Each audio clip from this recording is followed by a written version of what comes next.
ओम नमो भगवते वासुदेवाय। जय श्री हरि। आप सभी का हमारे YouTube चैनल पर हार्दिक स्वागत है। आज बृहस्पतिवार के दिन आइए सुने बृहस्पति देव की पौराणिक कथा और आरती। बृहस्पतिवार के दिन भगवान बृहस्पति की पूजा के अनेक महत्व बताए गए हैं।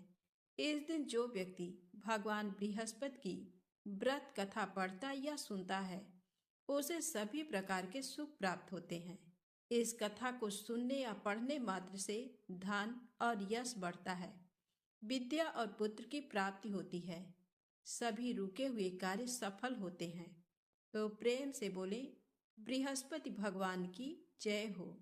प्राचीन समय की बात है। भारत में एक राजा राज्य करता था। वह बड़ा प्रतापी तथा दानी था। वह नित्य प्रति मंदिर में भगवत दर्शन करने जाता था। वह ब्राह्मण और गुरु की सेवा किया करता था। उसके द्वार कोई भी याचक निराश होकर नहीं लौटता था। वह प्रत्येक गुरुवार को व्रत रखता एवं पूजन करता था, गरीबों की सहायता करता था। परंतु ये सब बातें उसकी रानी को अच्छी नहीं लगती थी। वह न व्रत करती और न किसी को एक भी पैसा दान में देती थी। वह राजा से भी ऐसा करने को मना किया करती थी। एक समय की बात है, राजा शिकार खेलने वन को चले गए। घर पर रानी और दासी थी। उस समय गुरु बृहस्पति साधु का रूप धारण कर राजा के दरवाजे पर भिक्षा मांगने आए। साधु ने रानी से भिक्षा मांगी तो वह कहने लगी, हे साधु महाराज, मैं इस दान और पुण्य से तंग आ गई हूँ। इस कार्य के लिए तो मेरे पतिदेव ही बहुत हैं। अब आप ऐसी कृपा करें कि सारा धन नष्ट हो जाए तथा मैं आराम से रह सकूं। साधु रूपी बृहस्पति देव ने कहा, हे देवी, तुम बड़ी विचित्र हो। संतान और धन से कोई दुखी नहीं होता, इसको सभी चाहते हैं। पापी भी पुत्र और धन की इच्छा करता है। अगर तुम्हारे पास धन अधिक है तो भूखे मनुष्यों को भोजन कराओ, प्याऊ लगवाओ, ब्राह्मणों को दान दो, धर्मशालाएं बनवाओ, कुआं, तालाब, बावड़ी, बाग बगीचे आदि का निर्माण कराओ तथा निर्धनों की कुंवारी कन्याओं का विवाह कराओ, साथ ही यज्ञ आदि करो। इस प्रकार के कर्मों से आपके कुल का और आपका नाम परलोक में भी सार्थक होगा एवं तुम्हें भी स्वर्ग की प्राप्ति होगी। परंतु रानी साधु की इन बातों से खुश नहीं हुई। उसने कहा, हे साधु महाराज, मुझे ऐसे धन की आवश्यकता नहीं जिसको मैं अन्य लोगों को दान देती फिरूं तथा जिसको रखने और संभालने में ही मेरा सारा समय नष्ट हो जाए। साधु ने कहा, हे देवी, यदि तुम्हारी ऐसी ही इच्छा है तो जैसा मैं तुम्हें बताता हूँ तुम वैसा ही करना। बृहस्पतिवार के दिन घर आंगन को गोबर से लीपना, अपने केसों को पीली मिट्टी से धोना, केसों को धोते समय स्नान करना, राजा से कहना वह हजामत करवाए, भोजन में मांस मदिरा खाना, कपड़े धोबी के हाथ धुलने देना। इस प्रकार 7 बृहस्पतिवार करने से तुम्हारा सारा धन नष्ट हो जाएगा। ये कहकर साधु महाराज रूपी बृहस्पति देव अंतर ध्यान हो गए। रानी ने साधु के कहने के अनुसार 7 बृहस्पतिवार तक वैसा ही करने का विचार किया। साधु के बताए अनुसार कार्य करते हुए केवल 3 बृहस्पतिवार ही बीते थे कि उसकी समस्त धन संपत्ति नष्ट हो गई। भोजन के लिए दोनों समय परिवार तरसने लगा तथा सांसारिक भोगों से दुखी रहने लगा।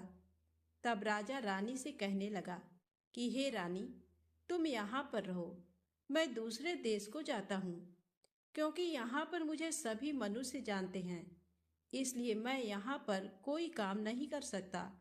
मैं अब परदेश जा रहा हूँ, वहाँ कोई काम धंधा करूँगा, शायद हमारे भाग्य बदल जाएं। ऐसा कहकर राजा परदेश चला गया। वह वहाँ जंगल से लकड़ी काट कर लाता और शहर में बेचता। इस तरह जीवन व्यतीत करने लगा। इधर राजा के बिना रानी और दासी दुखी रहने लगी। किसी दिन भोजन मिलता और किसी दिन जल पीकर ही रह जाती। एक बार जब रानी और दासी को 7 दिन तक बिना भोजन के रहना पड़ा तो रानी ने अपनी दासी से कहा, हे दासी, पास ही के नगर में मेरी बहन रहती है। वह बड़ी धनवान है। तू उसके पास जा और कुछ ले आ, ताकि थोड़ी बहुत गुजर बसर हो जाए। दासी रानी की बहन के पास गई। उस दिन गुरुवार था और रानी की बहन उस समय बृहस्पतिवार व्रत की कथा सुन रही थी। दासी ने रानी की बहन को अपनी रानी का संदेश दिया, लेकिन रानी की बड़ी बहन ने कोई उत्तर नहीं दिया। जब दासी को रानी की बहन से कोई उत्तर नहीं मिला तो वह बहुत दुखी हुई और उसे क्रोध भी आया। दासी ने वापस आकर रानी को सारी बात बता दी। सुनकर रानी ने अपने भाग्य को कोसा। उधर रानी की बहन ने सोचा कि मेरी बहन की दासी आई थी, परंतु मैं उससे नहीं बोली, इससे वह बहुत दुखी हुई होगी। कथा सुनकर और पूजन समाप्त करके वह अपनी बहन के घर आई और कहने लगी, हे बहन, मैं बृहस्पतिवार का व्रत कर रही थी।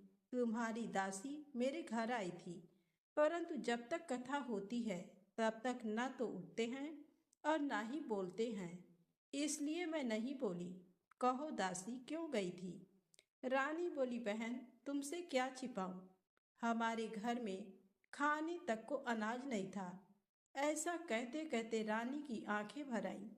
उसने दासी समेत पिछले 7 दिनों से भूखे रहने तक की बात अपनी बहन को विस्तार पूर्वक सुना दी। रानी की बहन बोली, देखो बहन, भगवान बृहस्पति देव सबकी मनोकामना को पूर्ण करते हैं। देखो, शायद तुम्हारे घर में अनाज रखा हो।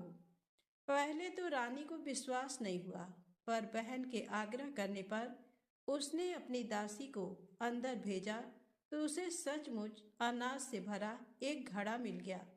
ये देखकर दासी को बड़ी हैरानी हुई। दासी रानी से कहने लगी, हे रानी, जब हमको भोजन नहीं मिलता तो हम व्रत ही तो करते हैं, इसलिए क्यों न इनसे व्रत और कथा की विधि पूछ ली जाए, ताकि हम भी व्रत कर सकें। तब रानी ने अपनी बहन से बृहस्पतिवार व्रत के बारे में पूछा। उसकी बहन ने बताया, बृहस्पतिवार के व्रत में चने की दाल और मुनक्का से विष्णु भगवान का केले की जड़ में पूजन करें तथा दीपक जलाएं, व्रत कथा सुने और पीला भोजन ही करें। इससे बृहस्पति देव प्रसन्न होते हैं। व्रत और पूजन विधि बताकर रानी की बहन अपने घर को लौट गई। 7 दिन के बाद जब गुरुवार आया तो रानी और दासी ने व्रत रखा। गुड़साल में जाकर चना और गुड़ लेकर आई, फिर उससे केले की जड़ तथा विष्णु भगवान का पूजन किया। अब पीला भोजन कहाँ से आए, इस बात को लेकर दोनों बहुत दुखी थे। चूंकि उन्होंने व्रत रखा था, इसलिए बृहस्पति देव उनसे प्रसन्न थे। इसलिए वे एक साधारण व्यक्ति का रूप धारण कर 2 थालों में सुंदर पीला भोजन दासी को दे गए। भोजन पाकर दासी प्रसन्न हुई और फिर रानी के साथ मिलकर भोजन ग्रहण किया। उसके बाद वे सभी गुरुवार को व्रत और पूजन करने लगी। बृहस्पति भगवान की कृपा से उनके पास फिर से धन संपत्ति आ गई, परंतु रानी फिर से पहले की तरह आलस्य करने लगी। तब दासी बोली, देखो रानी, तुम पहले भी इस प्रकार आलस्य करती थी। तुम्हें धन रखने में कष्ट होता था, इस कारण सभी धन नष्ट हो गया, और अब जब भगवान बृहस्पति की कृपा से धन मिला है तो तुम्हें फिर से आलस्य होता है। रानी को समझाते हुए दासी कहती है कि बड़ी मुसीबतों के बाद हमने ये धन पाया है, इसलिए हमें दान पुण्य करना चाहिए, भूखे मनुष्यों को भोजन कराना चाहिए और धन को शुभ कार्यों में खर्च करना चाहिए, जिससे तुम्हारे कुल का यश बढ़ेगा, स्वर्ग की प्राप्ति होगी और पितृ प्रसन्न होंगे। दासी की बात मानकर रानी अपना धन शुभ कार्यों में खर्च करने लगी, जिससे पूरे नगर में उसका यश फैलने लगा। एक दिन रानी और दासी दोनों आपस में विचार करने लगी कि न जाने राजा किस दशा में होंगे। उनकी कोई खोज खबर भी नहीं है। उन्होंने श्रद्धा पूर्वक गुरु बृहस्पति भगवान से प्रार्थना की कि राजा जहाँ कहीं भी हो शीघ्र वापस आ जाएं। उधर राजा परदेश में बहुत दुखी रहने लगा। वह प्रतिदिन जंगल से लकड़ी बीनकर लाता और उसे शहर में बेचकर अपने दुखी जीवन को बड़ी कठिनता से व्यतीत करता था। एक दिन दुखी हो अपनी पुरानी बातों को याद करके वह रोने लगा और उदास हो गया। उसी समय राजा के पास बृहस्पति देव साधु के वेश में आकर बोले, हे लकड़हारे, तुम इस सुनसान जंगल में किस चिंता में बैठे हो?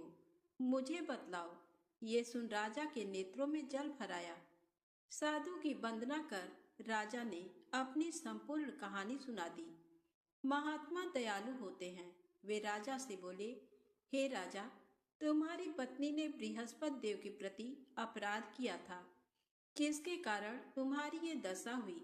अब तुम किसी प्रकार की चिंता मत करो। भगवान तुम्हें पहले से अधिक धन देंगे। देखो, तुम्हारी पत्नी ने बृहस्पतिवार का व्रत प्रारंभ कर दिया है। अब तुम भी बृहस्पतिवार का व्रत करके चने की दाल व गुड़ जल के लोटे में डालकर केले का पूजन करो। फिर कथा कहो या सुनो। भगवान तुम्हारी सब कामनाओं को पूर्ण करेंगे। साधु की बात सुनकर राजा बोला, हे प्रभु, लकड़ी बेचकर तो इतना पैसा भी नहीं मिलता जिससे भोजन करने के उपरांत कुछ बचा सकूं। मैंने रात्र में अपनी रानी को व्याकुल देखा है। मेरे पास कोई साधन नहीं जिससे इसका समाचार जान सकूं। फिर मैं बृहस्पति देव की क्या कहानी कहूं, ये भी मुझको मालूम नहीं है। साधु ने कहा, हे राजा, मन में बृहस्पति भगवान के पूजन व्रत का निश्चित करो।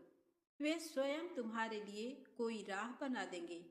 बृहस्पतिवार के दिन तुम रोजाना की तरह लकड़ियां लेकर शहर में जाना।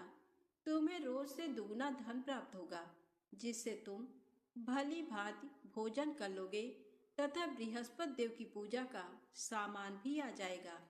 जो तुमने बृहस्पतिवार की कहानी के बारे में पूछा है, वह इस प्रकार है। प्राचीन काल में एक बहुत ही निर्धन ब्राह्मण था। उसके कोई संतान नहीं थी। वह नित्य पूजा पाठ करता। उसकी स्त्री न स्नान करती और न किसी देवता का पूजन करती। इस कारण ब्राह्मण देवता बहुत दुखी रहते थे। भगवान की कृपा से ब्राह्मण के यहाँ एक कन्या उत्पन्न हुई। कन्या बड़ी होने लगी। प्रातः स्नान करके वह भगवान विष्णु का जप करती। बृहस्पतिवार का व्रत भी करने लगी। पूजा पाठ समाप्त कर पाठशाला जाती तो अपनी मुट्ठी में जौ भरकर ले जाती और पाठशाला जाने के मार्ग में डालती जाती। लौटते समय वही जौ स्वर्ण के हो जाते तो उनको बीनकर घर ले आती।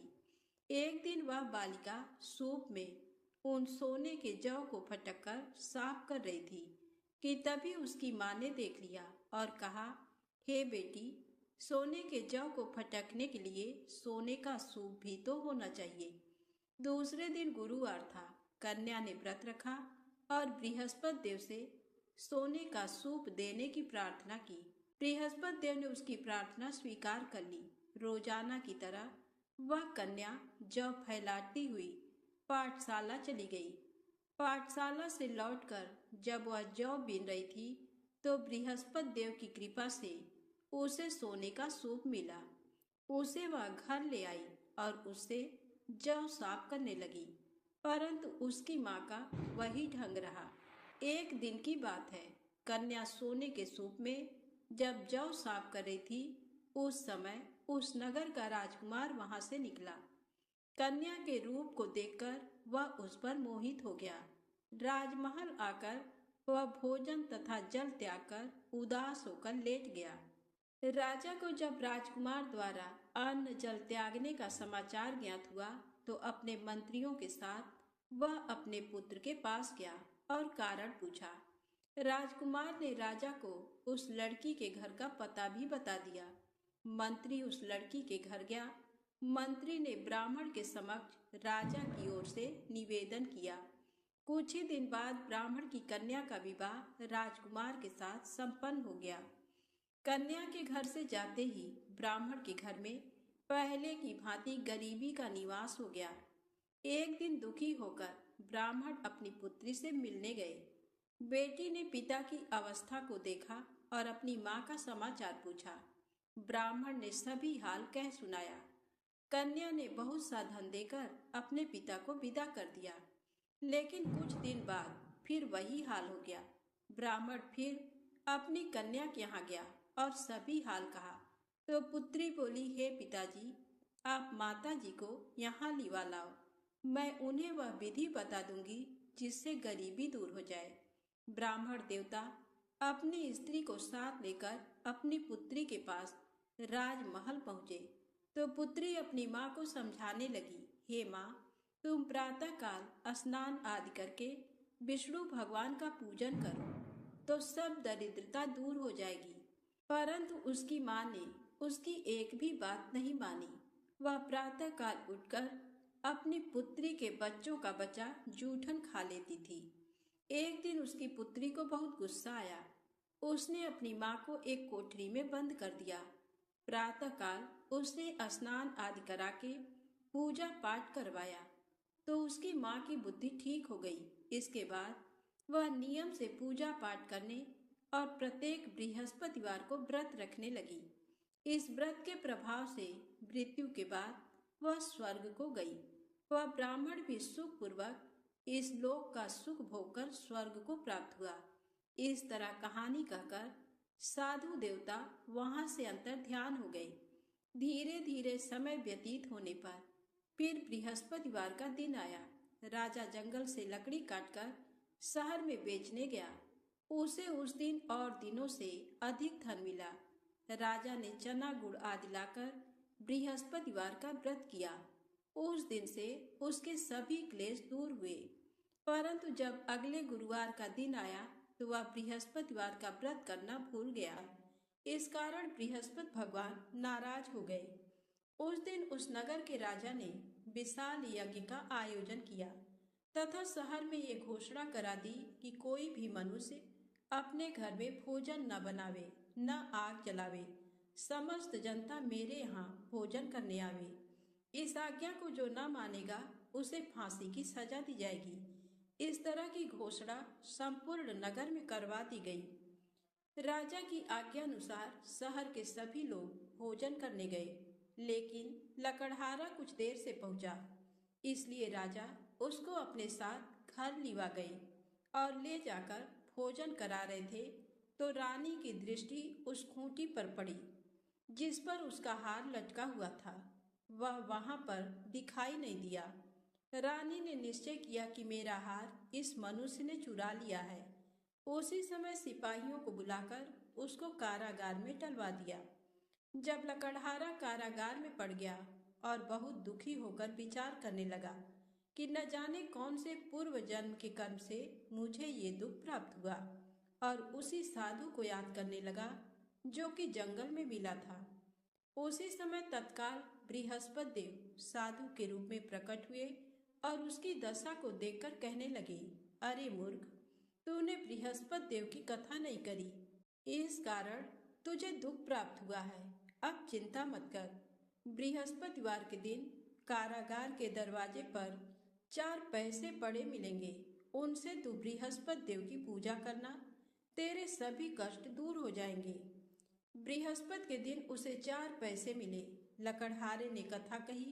उसी रात्रि को बृहस्पति देव ने उस नगर के राजा को स्वप्न में कहा, हे राजा, तुमने जिस आदमी को कारागार में बंद कर दिया है वह निर्दोष है। वह राजा है, उसे छोड़ देना। रानी का हार उसी खूंटी पर लटका है।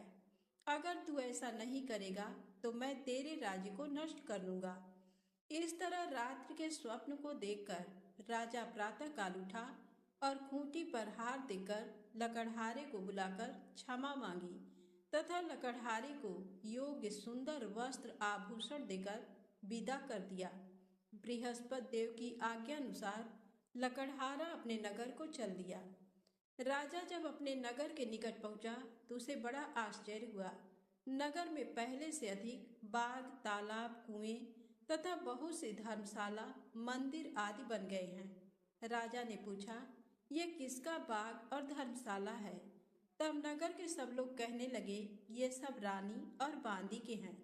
तो राजा को आश्चर्य हुआ और गुस्सा भी आया।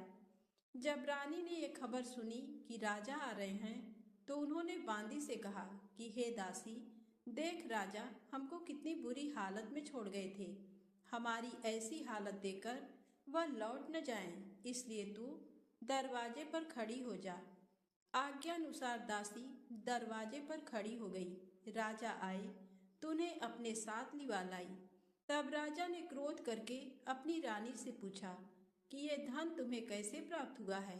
तब उन्होंने कहा, हमें ये सब धन बृहस्पति देव के इस व्रत के प्रभाव से प्राप्त हुआ है। राजा ने निश्चय किया कि 7 रोज बाद तो सभी बृहस्पति देव का पूजन करते हैं, परंतु मैं प्रतिदिन दिन में 3 बार कहानी तथा रोज व्रत किया करूँगा। अब हर समय राजा के दुपट्टे में चने की दाल बंधी रहती तथा दिन में 3 बार कहानी कहता। एक रोज राजा ने विचार किया कि चलो अपनी बहन के यहाँ हो आवें। इस तरह निश्चय कर राजा घोड़े पर सवार हो अपनी बहन के यहाँ को चलने लगा। मार्ग में उसने देखा कि कुछ आदमी एक मुर्दे को लिए जा रहे हैं। उन्हें रोककर राजा कहने लगा, अरे भाइयों, मेरी बृहस्पति देव की कथा सुन लो। वे बोले, लो हमारा तो आदमी मर गया है, इसको अपनी कथा की पड़ी है। परंतु कुछ आदमी बोले, अच्छा कहो, हम तुम्हारी कथा भी सुनेंगे। राजा ने दाल निकाली और जब कथा आधी हुई थी कि मुर्दा हिलने लग गया, और जब कथा समाप्त हो गई तो राम राम करके मनुष्य उठकर खड़ा हो गया। आगे मार्ग में उसे एक किसान खेत में हल चलाता मिला। राजा ने उसे देखा और उससे बोले, अरे भैया, तुम मेरी बृहस्पतिवार की कथा सुन लो। किसान बोला, जब तक मैं तेरी कथा सुनूंगा तब तक 4 हरैया जोत लूंगा। जाए अपनी कथा किसी और को सुनाना। इस तरह राजा आगे चलने लगा। राजा के हटते ही बैल पछाड़ खाकर गिर गए तथा किसान के पेट में बड़ी जोर का दर्द होने लगा। उस समय उसकी माँ रोटी लेकर आई। उसने जब ये देखा तो अपने पुत्र से सब हाल पूछा और बेटे ने सभी हाल कह दिया।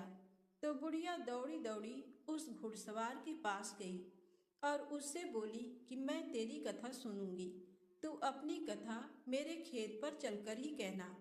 राजा ने बुढ़िया के खेत पर जाकर कथा कही, जिसके सुनते ही वह बैल उठ खड़े हुए तथा किसान के पेट का दर्द भी बंद हो गया। राजा अपनी बहन के घर पहुंचा। बहन ने भाई की खूब मेहमानी की। दूसरे रोज प्रातःकाल राजा जगा तो वह देखने लगा कि सब लोग भोजन कर रहे हैं। राजा ने अपनी बहन से कहा, ऐसा कोई मनुष्य है जिसने भोजन नहीं किया हो, मेरी बृहस्पतिवार की कथा सुन ले। बहन बोली, हे भैया, ये देश ऐसा ही है कि पहले यहाँ लोग भोजन करते हैं, बाद में अन्य काम करते हैं। अगर कोई पड़ोस में हो तो देख आऊं। वह ऐसा कहकर देखने चली गई, परंतु उसे कोई ऐसा व्यक्ति नहीं मिला जिसने भोजन न किया हो। अतः वह एक कुम्हार के घर गई, जिसका लड़का बीमार था। उसे मालूम हुआ कि उनके यहाँ 3 रोज से किसी ने भोजन नहीं किया है। रानी ने अपने भाई की कथा सुनने के लिए कुम्हार से कहा। वह तैयार हो गया। राजा ने जाकर बृहस्पतिवार की कथा कही, जिसको सुनकर उसका लड़का ठीक हो गया। अब तो राजा की प्रशंसा होने लगी। एक रोज राजा ने अपनी बहन से कहा कि हे बहन, हम अपने घर को जाएंगे, तुम भी तैयार हो जाओ। राजा की बहन ने अपनी सास से कहा। सास ने कहा, हाँ चली जा, परंतु अपने लड़कों को मत ले जाना, क्योंकि तेरे भाई के कोई औलाद नहीं है।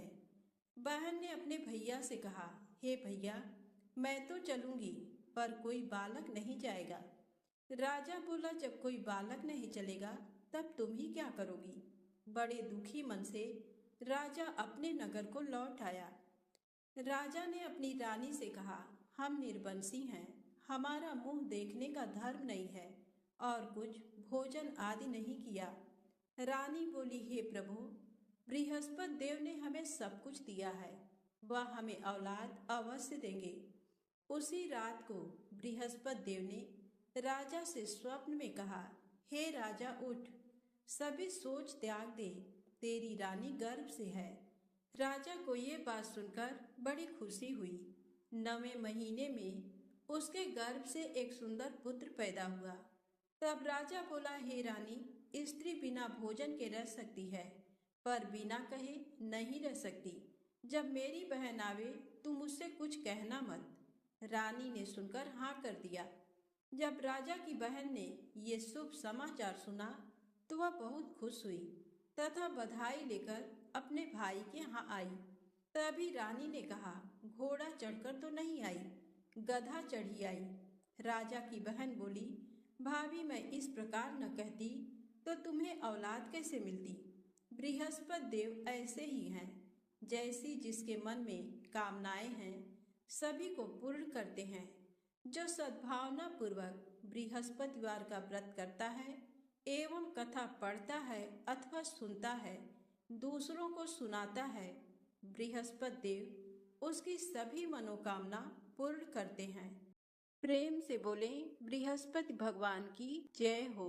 आइए सुने बृहस्पति देव की आरती।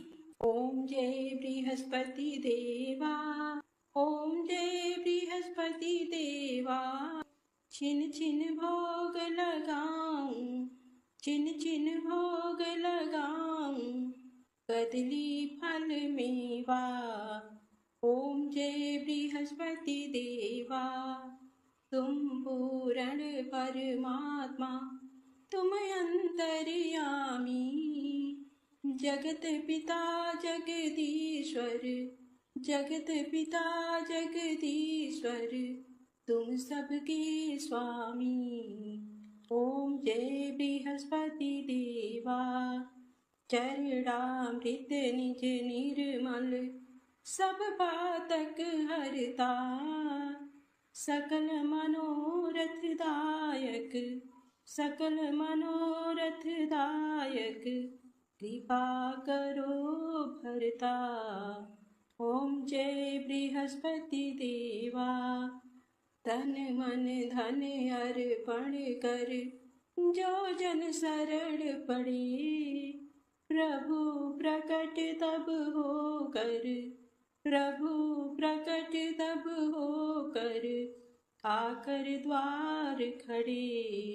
ओम जय बृहस्पति देवा, दीन दयाल दयानिधि, भक्तन हितकारी, पाप दोष सब हरता, पाप दोष सब हरता, भव बंधन हारी। ओम जय बृहस्पति देवा, सकल मनोरथ दायक, सब संशय हारो, विषय विकार मिटाओ, विषय विकार मिटाओ, संतन सुखकारी। ओम जय बृहस्पति देवा, श्री बृहस्पति जी की आरती प्रेम से जो गावे, सुख संपत्ति धन वैभव, सुख संपत्ति धन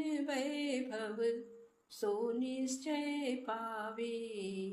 ओम जय बृहस्पति देवा। प्रेम से बोले विष्णु भगवान की जय, बृहस्पति देव भगवान की जय।